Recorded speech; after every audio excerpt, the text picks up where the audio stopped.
Yes. Okay. So she was amazing. Like summer is special needs. She's very good. She was amazing. And then we had Leah as well. So it's great.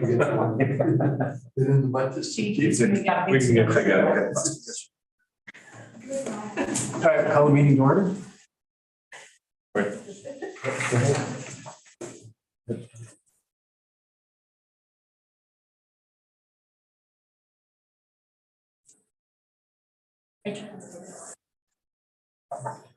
Video device.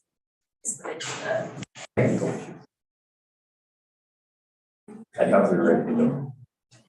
Because it's not amazing. We got friends with it, but everything.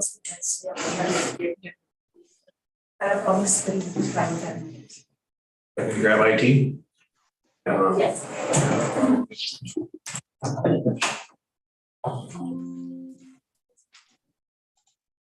Yeah, it looks like it needs to be changed. Huh? Either. Did you hear about York? The cake? Oh boy.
Kyle just chat. Did he get his card? All right, try this again, just on meeting order. I would like to respectfully acknowledge that you're meeting in the traditional land of the First Nations. It has been inhabited by Indigenous people from the beginning. In particular, acknowledge the history, spirituality, and culture of the territory of the Anishinaabe Nation, people of the Three Fires, known as the Ojibwe, the Dawa, and the Potawatomi Nation. Further give thanks to the Chippewas of Saugeen, the Chippewas of Nawash, known collectively as the Saugeen and Ojibwe Nation, as traditional keepers of this land. We recognize and deeply appreciate the historic connection to this area, as well as the contributions of Native, Inuit, and other Indigenous people whose ancestors share these lands and waters. May we live with respect for each other on this land, live in peace and friendship with all its diverse peoples. This time I'd like to turn the meeting over to Chief Ambrose to do the election of the chair for 2023. Good morning. So every year, first open session meeting of the Police Services Board in January is the requirement to elect the chair. So under section 28, item 1 of the Police Services Act, members of the Police Services Board shall at the first regular meeting held in each year elect a member to be chair for the ensuing year. At this time, I'd like to call nominations from the floor. I respectfully nominate John Thompson. Any other nominations from the floor? I'm just following the script. John Thompson, will you accept the nomination? Yes, I will. Are there any more? No. I mean, hearing none, I declare that the nominations be closed. By acclamation, John Thompson will be board chair for 2023. Section 28, item 2 of the PSA also says that members of the board may also elect a vice chair at the first regular meeting in each year. In the past years, we've elected not to have a vice chair or any wishes for 2023.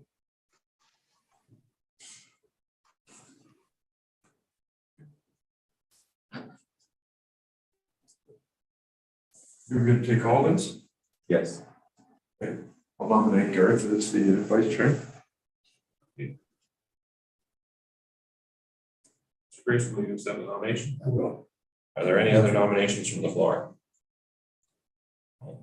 Hearing none, I declare that the nominations be closed, and by acclamation, Mr. Gareth Pierce will be the board vice chair for 2023. Thank you very much. Now turn it back over to your new chair. Congratulations. Thank you. Thank you. We're going to need your support a lot. That's kind of weird. Yeah, all right. Prior to today's meeting, the board met in closed session to review and discuss matters that in their opinion fell under section 35 of the Police Services Act and as per the Onondaga Police Service number 2019-01. Section 19.1, closed items. I'd like to call for motion approval of the agenda. And just before I do that, I'd like to move item 19A up in the agenda to right after item number 7. Unfortunately, the chief has to step out for a call, and I'd like to hear we discuss this issue. So everyone's good with that addition to the change to the agenda. A motion for that, please. Bill, thank you. Seconder, Sadiq. All in favor? Carried. Declaration of conflict of interest arising out of the minutes, matters listed on the agenda. Bring them. Presentations, deputation, and public question period. We'll go over to recruitment video. I'll just do an introduction. Okay. So, who wasn't here all last year, back in 2022, the service approached the board about doing a recruitment video in order to enhance our profile and then establish some video in order to move forward in other specific roles. This is an overall general recruiting video for the police service, but then to address certain needs of either as an officer, a uniformed officer, or a civilian dispatcher, or any other civilian professionals that we have here. So this has been a lot of work. It's taken about 8 months probably. We recruited Siobhan Martin and Carl to go and do a video with the CBRE, a local company, down on Second Avenue East. And anything that you want to say before we keep it up?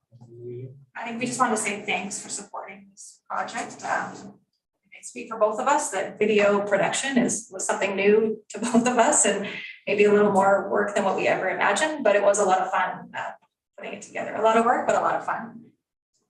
And given the demographics of service, we hired a lot of people around 30 years ago, and that means that a lot of people are coming up for retirement about now.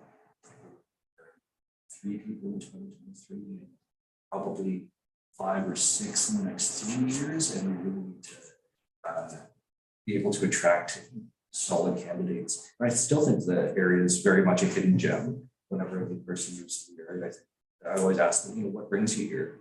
Because although I really love it, I think we all do, not everyone knows about the area. So I want to make sure that we can bring vibrant, solid candidates to the service and to our community. They're not just our coworkers, right? They're people of our hands. So great work by both of you. It was a lot of work, and I have to commend a lot of everybody you see here volunteered assist and participate. So we got a lot of our members in it. For the other 2 stars, Blockbuster, you're about to see. Yeah.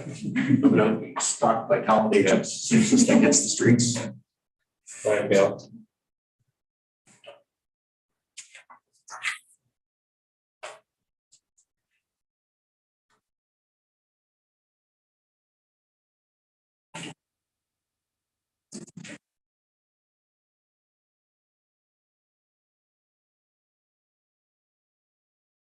They won't sell police service here, so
Very good. Fantastic. That is fantastic.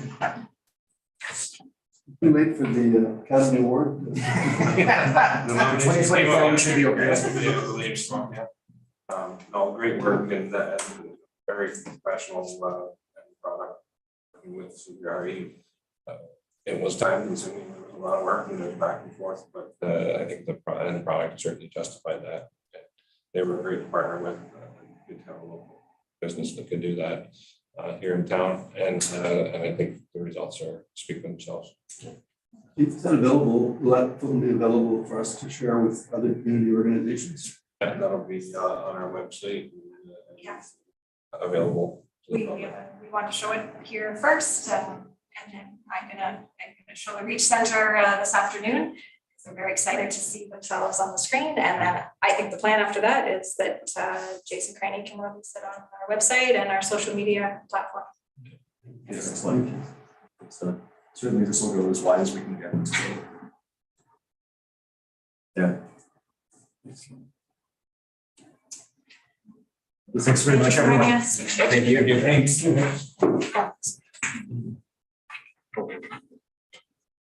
Excuse me. Oh, yes.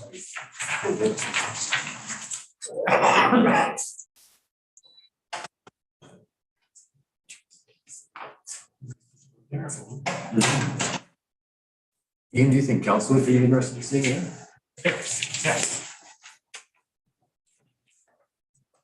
If you're gonna put it in YouTube, email it to them. That's probably good. Okay. They wouldn't come back with, so that's what we're spending your money on? I don't think so. Yeah, okay, we do it. No, because, yeah, it's a recruitment. Yeah, It's a part of the recruitment process, right? Yes. It's promotion, so. it's promotion, yes. So you are Right, so we may not have to change our meeting agenda order, we'll just hopefully he's back, but have him get to the end of it. Right, moving on to item number 6, confirmation of minutes of the public session held December 21st. We have a motion for that, please, Garth, thank you.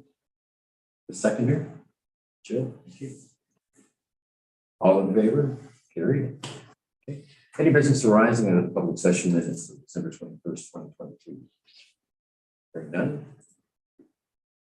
Correspondence received in your board package, you see a couple of documents from Crime Stoppers. So media release for Crime Stoppers. It's on the other page. That Crime Stoppers Program Coordinators Report from October 1st to December 31st of 22. There was also a flyer from the Community Safety and Wellbeing Plan. Mr. Chair.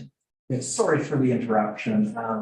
The Reach Center folks are here. Oh, They yes, have of course. tweets if anyone would like to just highlight of our week. I was gonna say, we'll have a small recess here. Ted, how are you? Good.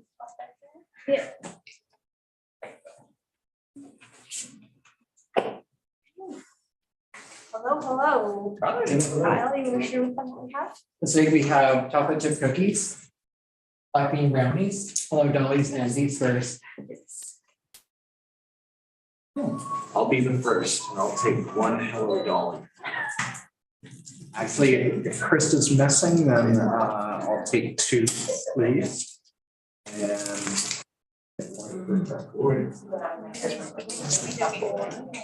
Absolutely.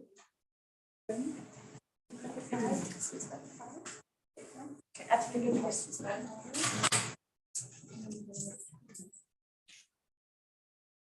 thank you very much. No, we enjoy. I don't know how to date square, please. That's good. Welcome. $3, please. $3. $3. I only $15 back.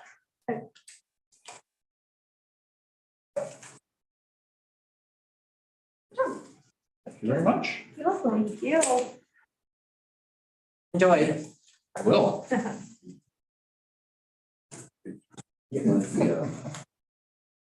Right. Welcome. And That's good. Thank you. Three dollars. Enjoy. I will be. You didn't want any change. Thank you. $1. Oh, sorry. What's that? That's $6, please. It's there. Thank you. Enjoy. I will. Thank you, Carol. Welcome. What are you recommending today? What's your favorite? What's your favorite, Kyle? I like the Hello Dolly's. That's it all. Yeah. Okay. I know it should be the first. That's right. Shared graduation.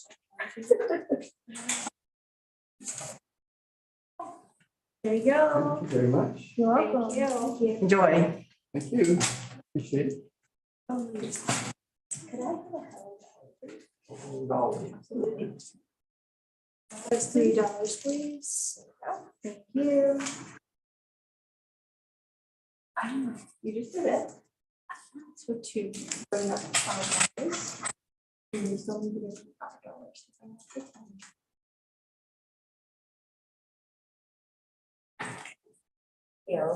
Thank you. Enjoy. Thank you very much. Thank you very much.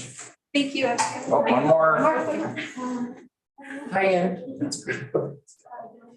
Hey, Hi there. Hello. Brownie, please. sure can. Can I, Judy? Got it.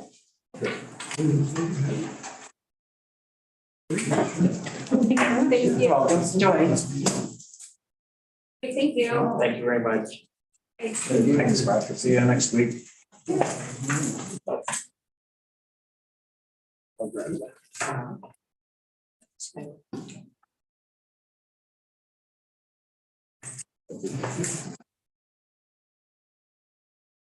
Just a quick official mention, so they make all of this stuff in the Learning Kitchen down at Reach, so it's also part of programming where the day before they go through all of the, they actually have a chef that works there that works with them, but they're also the official supplier of the tray for Citizens Police Academy every week, so we've got a big display that we put up and our folks come in for CPA, it's just another way that we help support Reach, so it's been great. And you also have to prepare, well, That's correct. A portion, so they bag juice boxes and granola bars and put them all together for us. And that was part of the presentation last year where we talked about getting away from Tim Hortons contract and we moved to it's actually O'Share and Reach the H2 half. So the same amount of money that we were putting into a regular prisoner meals now it's back in the community. So that was actually Siobhan's idea that she put forward. And Kyle, the tall guy that's here, that he's also become our newest employee. So he comes in for 2 hours on every Sunday to help Dave Barber school does a car cleaning, and Kyle's now the official car wash assistant. And he just got his one sound shirt with his name on it yesterday, and he's it's a huge deal for both him and Matthew. okay, so Matthew is still here. Matthew's still here, works with, yeah, it's just a small opportunity that we offer that not only gives them an opportunity to have a, quite frankly, it's a couple of hours a week that we pay them for their assistance, and but it's the only job they've ever had. It's the biggest thing. So Yeah. if you're ever to stop into a Reach and you met either Kyle or Matthew down there within the first 8 seconds, they'll worry about Where they're working. about where they work. So it's a really big deal. That's great. Excellent. Yes. Good interruption, Jeff. Appreciate that. So I was just talking about a flyer for the community safety and well-being planning group. They're establishing an action table to address crime prevention, and they're looking for someone to sit at that table. I don't know if there's anybody here that would like to participate, but I think speaking with the chief, he had recommended that probably Jason Crane would be the right person to sit on this.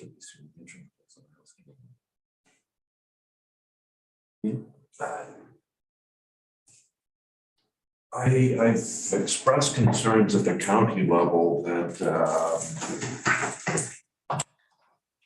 seems to be constantly adding more and more and more and more committees to go and sit and talk to the committee. And I don't know how anyone gets their job done. They're sitting on so many different committees. That's my only hesitation. I couldn't possibly add another committee in my life, right? But well, I don't want to get the law practice and getting divorced. Being divorced, what getting divorced makes it sound like it would be me, right? Yeah, being divorced means it would be someone else. So it isn't me. It couldn't be mutual. Okay. No, I wouldn't be able to do this deal with two wives. Committee for that. Yeah. I hear you lost a wife too. I hear you lost a wife. Well, that's yeah. Yes. I used to have two at my office, I'm down to one. They had a baby, so that was. All right, sorry, I digress. So we're talking about Jason possibly sitting on this, confirm that later on, so we're talking to right.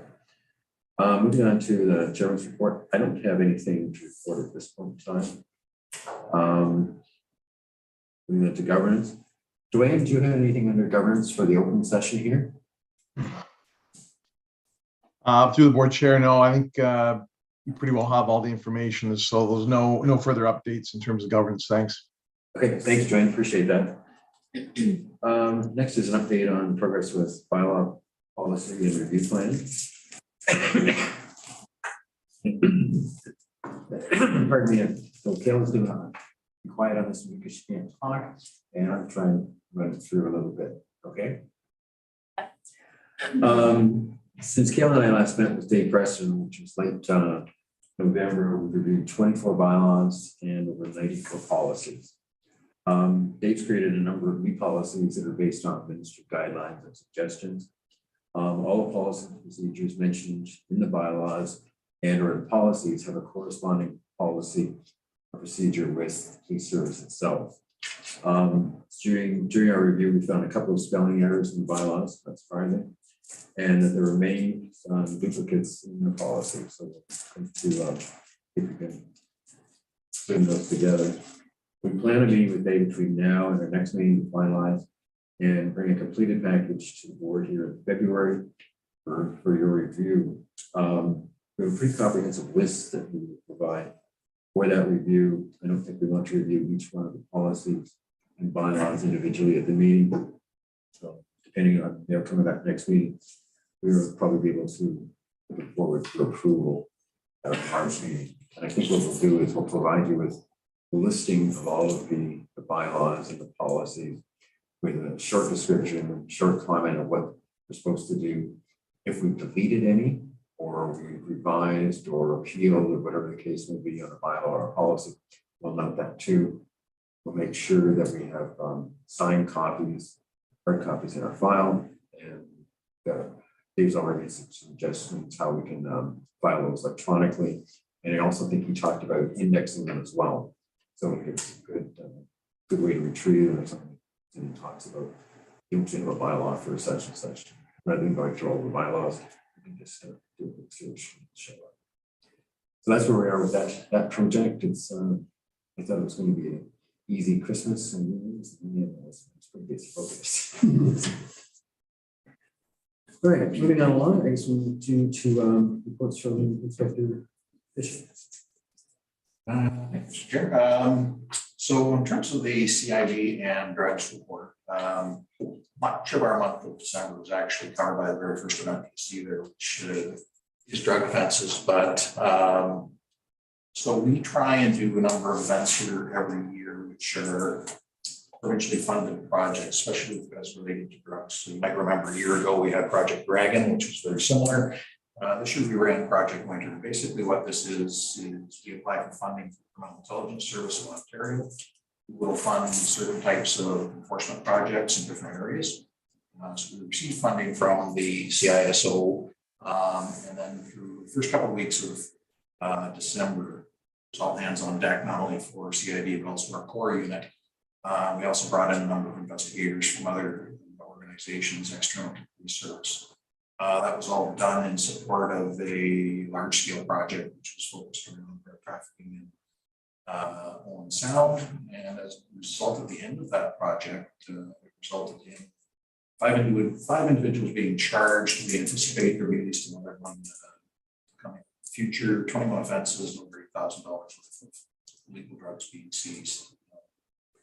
Obviously, there's a benefit to enforcement on this kind of thing, but it's also important that we keep doing that so that Owen Sound and our surrounding communities don't get looked at as a free ticket to come and get drugs. So not only is it great to lay those charges, but I also think there's a bit of a paranoia factor in there when, particularly when it's done in a manner in which we do it, where it does create a bit of a buzz within that section of the community for a number of months afterwards, where and it also makes it harder, as we say, for a brand new person coming into the community to be able to outsource drugs, because it makes the traffickers a lot more suspicious. And yeah, so anyway, we're very glad to see that, but that did take up the bulk of our time.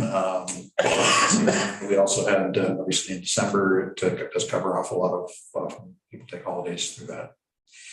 We had a brief running the weapons offense when a 37-year-old male showed up at the hospital with a gunshot wound in his left hand, his left leg. Fairly quickly, it started with us, but it was determined for the UP jurisdiction. Gregor's crying in it, took it over from this large caliber bullet recovered from the leg of the 37-year-old man. And the only other event of interest here is CIB and Core worked on the same 23-year-old female who was there located and was dealt with. Our drug overdose information, we ended up finishing the year as this says with 5. However, I'll cover this a little bit later when we get to the SIU report. Just hot off the presses of yesterday. We're going to add one to that to actually one of our SIUs is period cause of death being drug overdose as well. So 2022 ultimately ended up with 6 overdose deaths.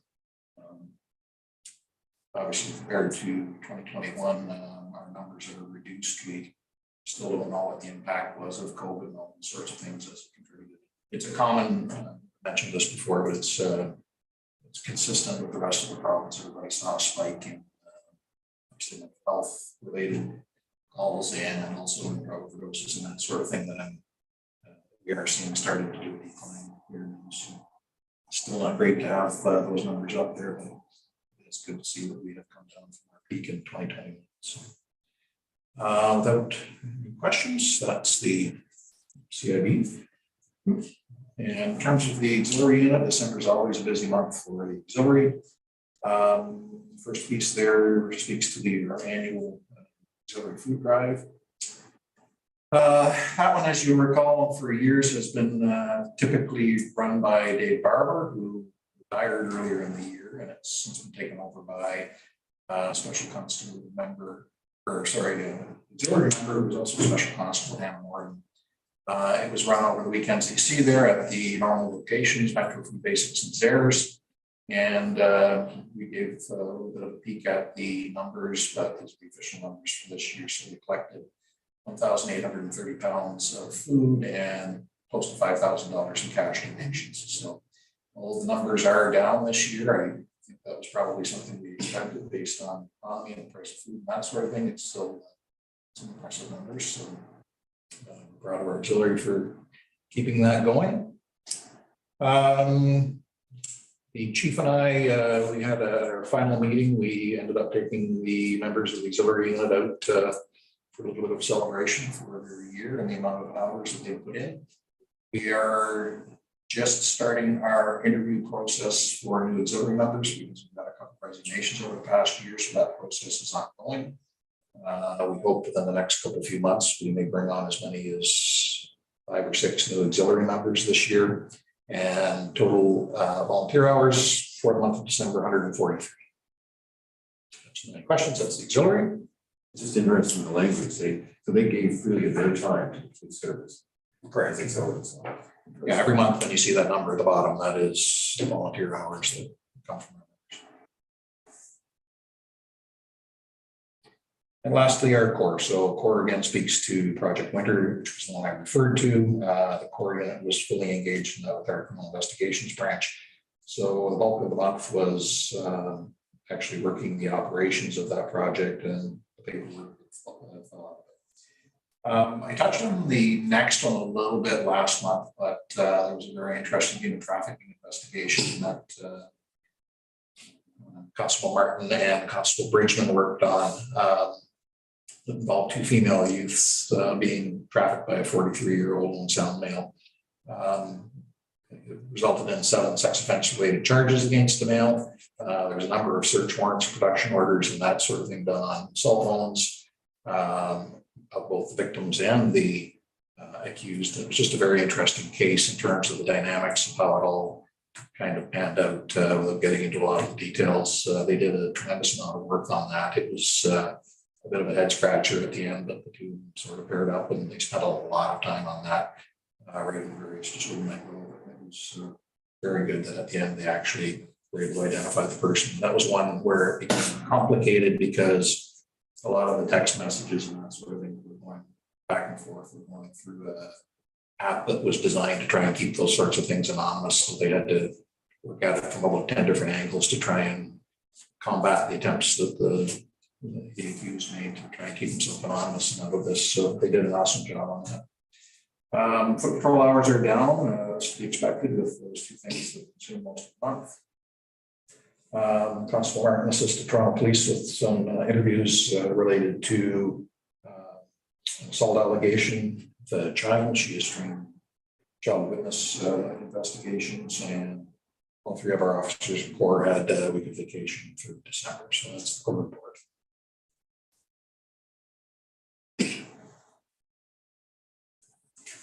That's me. We'll go to Inspector. Okay, so collision statistics for December, we had 44 collisions, 23 of which were on the east side, 10 on the west side, and 11 in parking lots, 7 failed to remain collisions, and all of the collisions, our CRC centered after 13, and our officers investigated 31. Moving on to community services. Jason Craney was busy once again through December, just some of the highlights. Working on the Hockey Day in Canada preparations. They did a booth and a barbecue in partnership with the Optimus Club down at the festival in Pearson Park. It's been working on the organizing the polar plunge, working with people up at Georgian College, and they're looking to do that at March. Working at the Elk Street Resource Center, the Inside Out program. Working with the local school boards on internet safety presentations to be going on this month.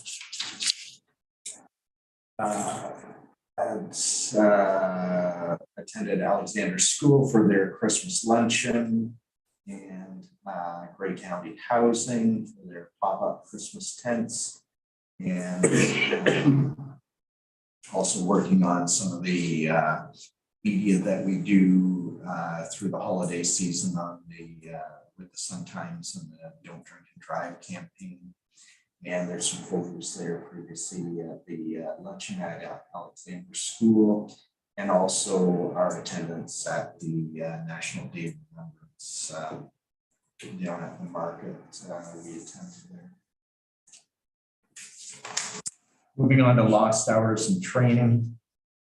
We had 16 full-time members report sick or injured during December for a total of 507 hours. 2 members on WSIB for a total of 176 hours. One of the members is working full-time hours on modified duties, and another is long-term. 2 members are on LTD, and 4 members report sick with COVID during December for a total of 6 hours. For training, lot less during the holiday season. We had our 2 recruits graduated from OPC, and they're now their coach officers. Those recruits also stayed down an extra week at the college and completed the standard field sobriety training course for detecting impaired driving. And our training officer attended the defensive tactics seminar in Flagler. Moving on to frontline control, we had 123 HTA charges laid, 70 cautions, 187 criminal code charges. It was very busy for criminal code offenses during the month. 98 bylaw or other POA charges. The majority of those will be snow bylaw tickets, parking at night. We had 111 foot patrol hours. There was 23 on-duty ride checks, and there was 2 grant-funded ride programs with 326 drivers checked for breath tests. For on-duty ride, we had 18 hours of on-duty ride with 411 vehicle drivers checked, 9 HTA charges or warnings, and 2 criminal code charges, and there was 3 impaired driving charges. That concludes my reports. Moving on to what's Director Flynn. Just in terms of our board bylaws, nothing unusual there. We have our regular ins and outs as far as people renewing and applying for taxi licenses. There is one note on there for one individual who had his license denied. That person had asked to come before the board to appeal and did not return the necessary documentation in time for this meeting. So at the direction of the chair, we've communicated with that person that should he get us back the appropriate documentation and schedule. So it's the status of that one. In terms of the courts, the only thing really of interest there is we are now starting to see our special constable hours coming back down. If you'll recall from previous meetings because of the homicide trial and a couple of other things, the hours are creeping up in terms of having to do some extra coverage in relation to those, but we're basically returning to normal as time moves on here.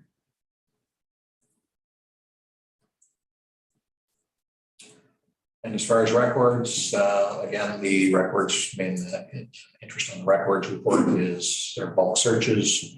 Again, we very much like to see we're running the 5 digits there. We crossed the 10,000 mark again, compared to 8,000, I believe it was last year. So again, those are third-party records checks that generate some additional revenue for us here. So we're glad to see that. That is a function not only of doing extra work, but also our self-lock monitoring program as well. So, any questions?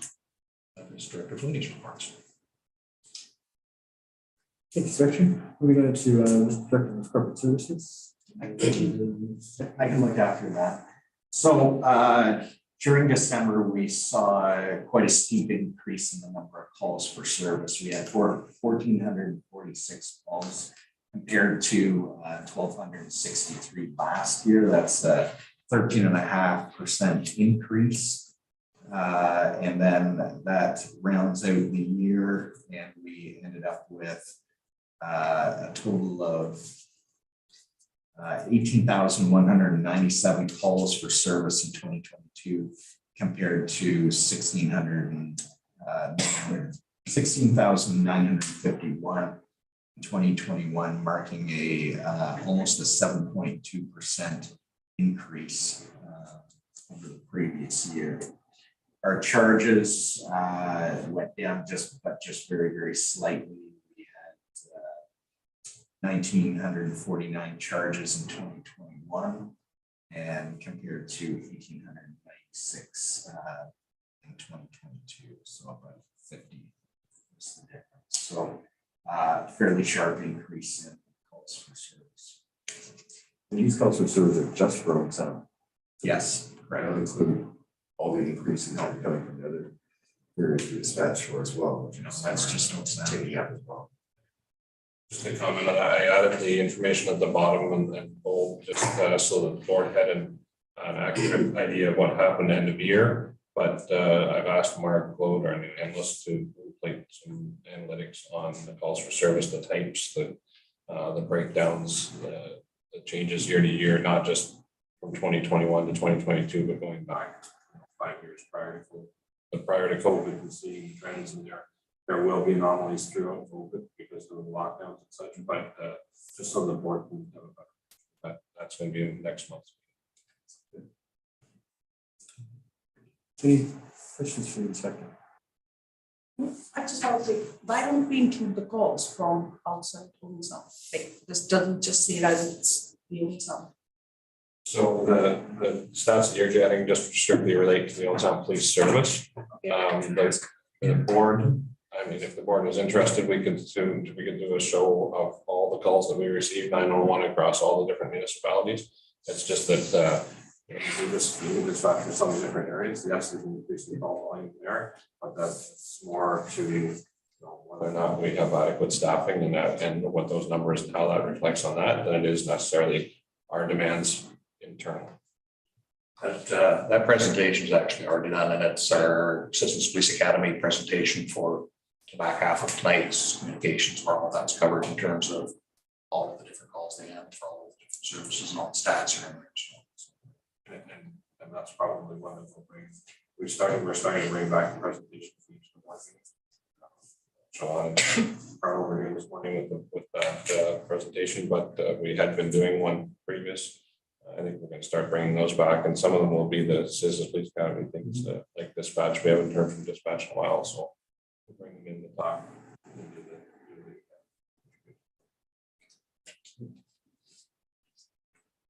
Moving on to report from Inspector Collins. Okay. Sure, I can look after that. So the Grey County radio system cut over for the Chatsworth fire, and the new radio system started December 1st. The NG 911 at the alternate backup dispatch site up works is continuing and getting all that ready up and going so we can start our training on that new system. They completed the security audit for Owen Sound Police Service. It's required through our submission through the optic agency that we're part of. That's quite lengthy, and we just between the time this was completed and the meeting, we just received confirmation that it's been approved and done. So we passed that security audit, which Director Hill does the security audits for the whole service, for the whole province as part of his role as a joint chair on that. So I'm not surprised that he did well. But kudos to him still for getting it done and making sure that we're caught up. There are 4 weeks between the three of them remaining to leave. They did a number of hours work for the grant submission for NG 911 for ourselves and also for people that we are serving or going to provide service for. So it's quite a bit of work. They onboarded the 2 new constables who worked with me on the final budget numbers of our operation capital. We've begun the migration of additional phone extensions to the new phone system. So right now we're running 2 in parallel. Some of our new members are getting 4-digit phone extensions. Some of our existing have 3 digits. So we're just cutting that over. And they did some work with Perth County Fire. There have been some alarms going off and issues with their one of their stations. They spent some time on Maybe just before we publish the minutes, can we change the 2022-2023 budget? Oh, yeah. Yeah. All right, great. Okay. Moving on to financial reports. So financial reports, being that we don't have a financial coordinator right now, and there's only so many hours a day, there is no January update for the first of the year. I'm working with the city and with here internally trying to finalize 2022 and see where we sit with that. Training with the city yesterday, and I was over in finance as well. So hopefully we can wrap up 2022 and first report of 2023. Not that our finances are whole, just you can't see that they're still being done by the city and everything else. Well, there's pieces that are when one person isn't responsible for it, everybody has their fingers in the pot. Nobody can put the picture. So It will be there February, March. As Chief indicated earlier, there are a part-time position being advertised for that to help fill in. Moving on to Chief's activity report. December was fairly busy. There was OSPSB CEO day in Vaughan and dinner with the Solicitor General that I attended. Spent a number of days with City Council and orientation sessions, not just policing, but overall, including cultural awareness. I had some annual leave and holidays. Final work in the policy and procedure review. I spent 4 days at the CACP ICT Information Communication and Technology Conference and committee meetings. I was in Vancouver in December. The OPC graduation, great simple forester change of command ceremony with the mayor was also there in attendance. I wasn't able to actually break down the time, but there was a significant number of hours we coverage with a financial coordinator here, there, and everywhere, and walking to the bank and making deposits, all those other things. I had a 1 hour meeting with Rick Fires, he called requesting that about the NG 911 staffing. Well, we had meetings with the Solgen's office on staffing, NG 911 grants and their staff, and completing that grant. Number of hours, well, budget, dispatch contracts, support security, some other meetings. And highlighted the staff appreciation lunch. That was a good day to being able to do that again after COVID. We had a turkey and ham and all the fixing dinner for everybody that was working and anybody who wanted to come in. Thank you to all the senior staff for supplying their time and culinary skills and working to put that together. It was excellent. I voted for that. All right, good stuff. I have an item number 18, annual report. Do you have anything? No, some are here. Yeah, I'll cover this. So every year around this time, we do our annual reports in generally the same format. One of the items we report on is our public complaints. So as you're aware, public complaints are administered through the Office of the Independent Police Review Director, which is going to have a name change when the new act comes in. It is now the Office of Public Complaints or something like, anyway, same office, different name. So essentially what the public complaint system changed to back in about 2009, we used to deal a lot with our own complaints where they'd be looked after internally, where province put in place a mechanism for the Office of the Independent Police Review Director to be an arm's length body to both receive and potentially investigate complaints against the police. So when a complaint is received, and they can take the form of anything from somebody coming in here and picking up a pamphlet and mailing it into, they also have an online option where you can go ahead time of day and file your complaint against the police. So in 2022, the OIPRD received a total of 11 complaints that were initially received. Comparison number for 2021 was we had 12 in 2021, so we're down 1. 10 of the complaints were in relation to officer conduct, with 1 deemed to be in relation to services provided by the Ensemble Police Service. So they designate which bucket they went to when they were received there. I did put a note in here just because I think it's significant that 2 of our complainants filed more than 1 complaint each. So 11 complaints that we received were actually filed by 8 individual complainants. Filed 3, and 1 complainant filed 2. So I do think that kind of should be considered, because our numbers really ought to be a little bit lower than that. The single service complaint that we received was investigated and deemed to be unsubstantiated. That was upheld by the OIPRD. Of the 10 officer conduct complaints, 2 were screened out by the OIPRD, deemed to be not in the public interest to investigate. So that's one of the options that they have. And so when we say it's a complaint, it was received by the Office of the Independent Police Review Director, but they review them and basically finish them at the beginning because they're either frivolous, vexatious, not in public interest. So that happened with 2. 1 was screened out by the OIPRD because it related to an ongoing criminal proceeding, so they don't tend to get involved if the matter is currently in courts. And another one was closed when it was deemed to not be about the conduct of a police officer. So it was a complaint that didn't involve a police officer here. Of the remaining 6 conduct complaints, one was resolved through the early resolution process, which allows for us to basically get a hold of the person, connect the subject officer and the involved person, and essentially work out a resolution that's satisfactory to both of us, quickly resolved. Another was investigated and deemed to be unsubstantiated. The complainant requested a review of the decision, which is essentially an appeal process that they have. And the decision of the chief is upheld that it was unsubstantiated. In that case, 4 of our 2022 conduct complaints remain under investigation and are resolved as of this date. So they tend to take a number of months. If they come in later in the year, they often blend into the next year, and we will report on them for 2023 as part of our report. So.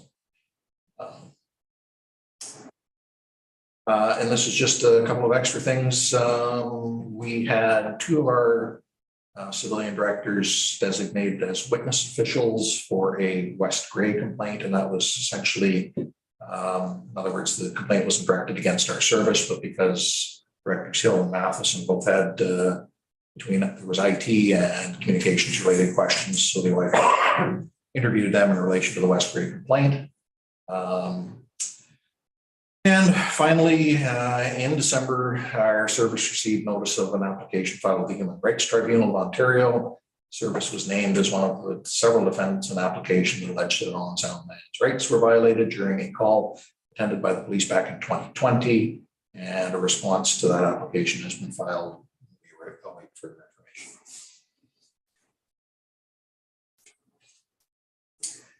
In terms of the Special Investigations Unit, so just by way of background, the Special Investigations Unit, separate from the Office of the Independent Police Review Director, and their mandate is to investigate any interaction that occurs with the police that could potentially be as a result of criminal activity.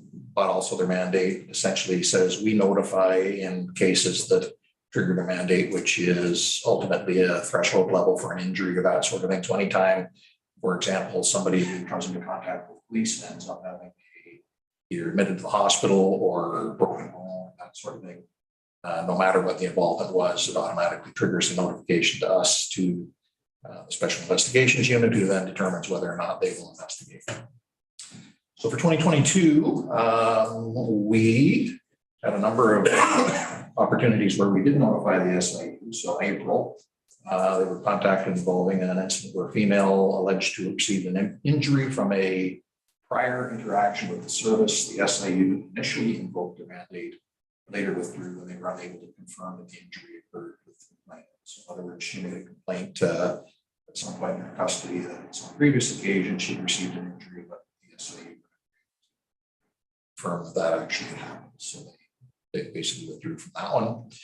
July of 2022, a male prisoner ingested drugs which had been concealed in his person. He was taken to the hospital for overdose symptoms.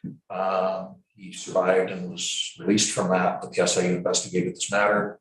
And in November, the Chief Ambrose advised that there's no reasonable offense for criminal charges, which is essentially what they write on all of the plea letters when they're basically stepping back from the investigated. There's no issue. September 2022, we notified when a male prisoner passed away shortly after being released from custody. We notified they invoked.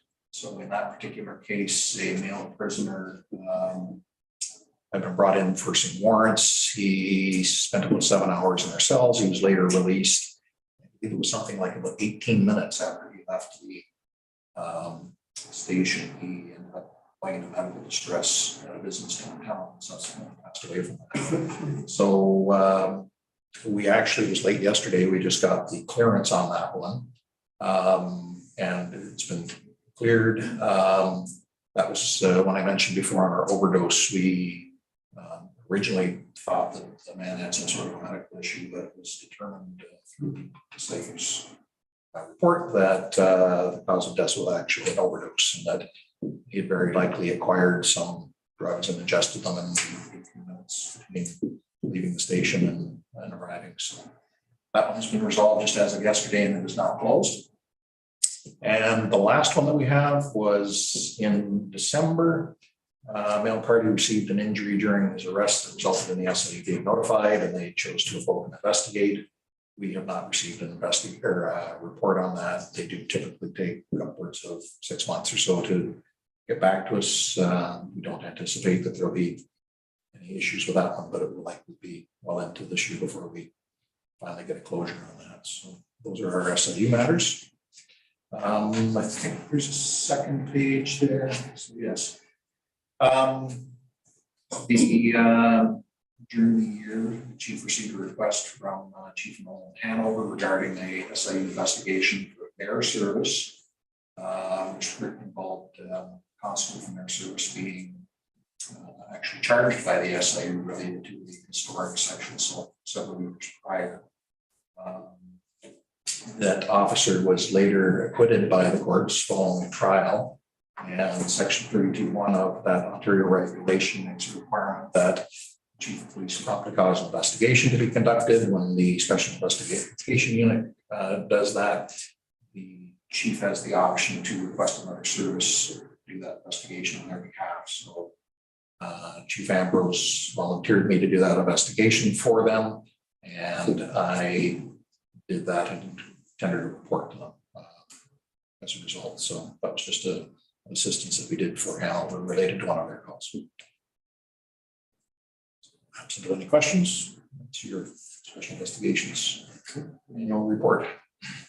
Very much. And I will note that Inspector Flynn is just as diligent and got the reports done, but somewhere in the translation that you can get onto the agenda. So you'll have a few more from Inspector Flynn next month, but they were done.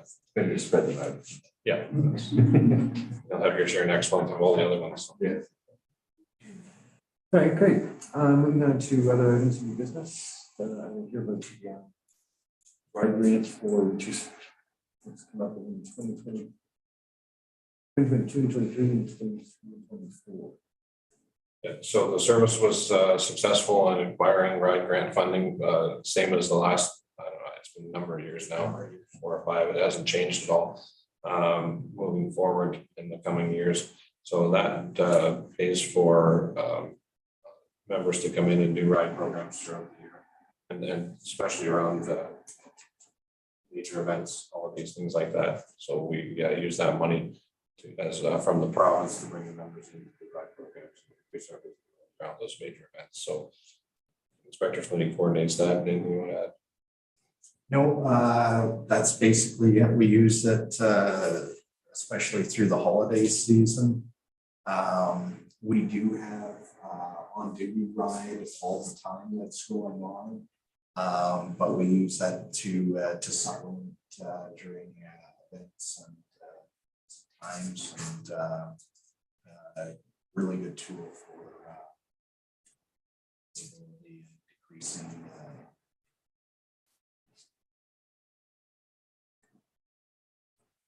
Great. Moving on to next item is update on the police academy. It's not one movie. So the inaugural first many biannual ever opened since the police academy started last Wednesday. Myself, the inspectors did the inaugural presentation and basic overview of the police service. There were 24, but there were a few less than that showed up the first week. So it was a full room, and feedback was very positive. Real cross section of members from the community and surrounding area, some from the surrounding area, but majority from the community. So 7 more sessions. Sorry, 6 more sessions, 7 sessions in total. 6 more sessions are scheduled in the coming weeks, and all of our members are prepared their presentation. Add to that.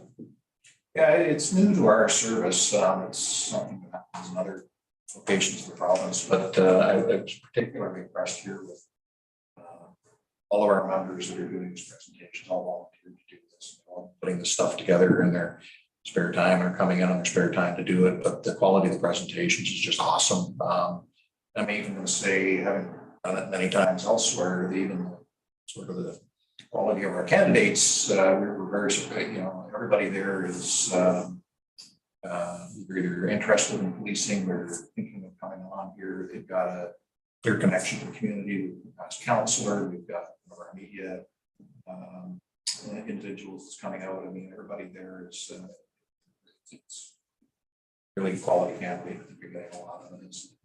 Even on the first night, just hearing some of the particulars about our service and how it relates to some of the other services was a big eye opener for a lot of them. So yeah, the feedback from the first night was very good. So carry on tonight, absent of the weather issue, it might be a sleepover, we're not sure, but we've got the roof forward to it. So tonight will be Jason Cranny talking about his role as service officer.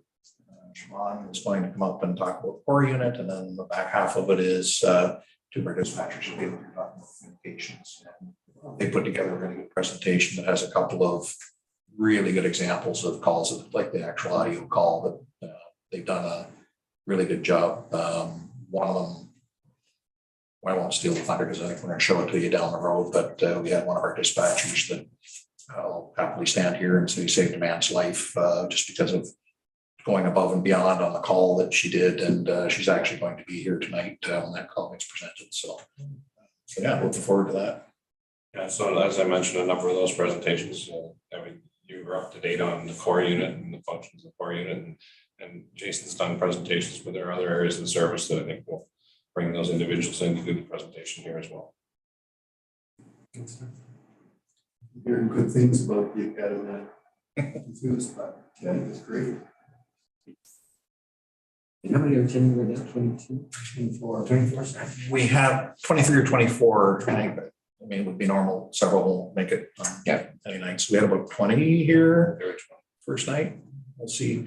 I'll need to talk to Amy after the meeting here, but we may try and offer a Zoom session for tonight, or so have both. So we do have a couple, I think, Port Elgin may not want to come in depending on the weather, but I'm not quite sure what we're going to get for the weather. So I don't want to necessarily cancel it.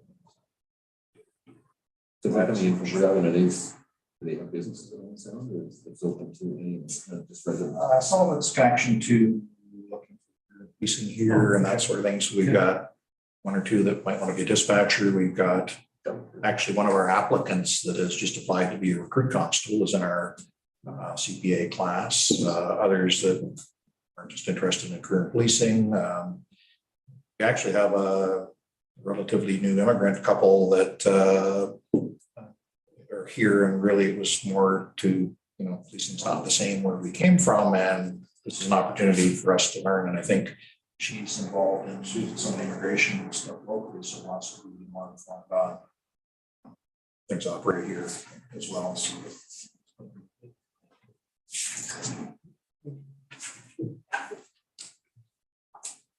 Okay, moving on to item C, bail reform, and since an email out to the and I received from Lisa Darling, who's the executive director of the Association of Service Boards, and she was requesting our input on recent issues with bail reform, and she included with that email 2 letters. One was from the Toronto Police Services Board back in the spring, and another one from just more recently Ontario Association of Police Service Board, looking for our support for some recommendations that have been made on bail reform. And they wanted to have it fairly quickly, as the chair, Patrick Weaver, and Lisa had been invited to the Provincial Justice Policy Committee that was coming up next week or next week sometime, I think. And basically what they've provided to us was their recommendation that on bail reform that would require bail hearings for the most serious firearm offenses be heard by a judge in Ontario Court Superior Court, and an additional route to first-degree murder under Section 231 of the Criminal Code by including death resulting from a discharge of firearm. And the last item they wanted to support on was to increase parole in ineligibility 2/3 of an individual's custodial sentence for any offense where the court could find the offender discharge a firearm in a conjugal setting. Any thoughts or discussions? I know you've read the emails, talked about the letters. Any thoughts around providing our support to Lisa? So she can go have that in hand going to the board next for the Justice Committee meeting next week. Just, I think we support, what she's on there for sure. Okay. So a motion for that. So Ian, you're making that motion? Sure. Yeah. Okay. And do I have a seconder for the motion? Any? All in favor? All right, given that we've completed all the information or all the items on the agenda, I'm going to return to me. And thank you, Dwayne. Appreciate you hanging on in there. Thanks very much, folks. Great meetings. Good to see you. Good to see you. Hopefully to see you at the end of February in person. Yeah, absolutely. Thanks for solving that other issue for me, Wayne. Carter. Yeah, you bet. Anytime, folks, anything you need, just reach out. I have some information just through the board chair on the whole bail reform, but I think you're in good hands and everything you spoke about as well. You're right on mark about that.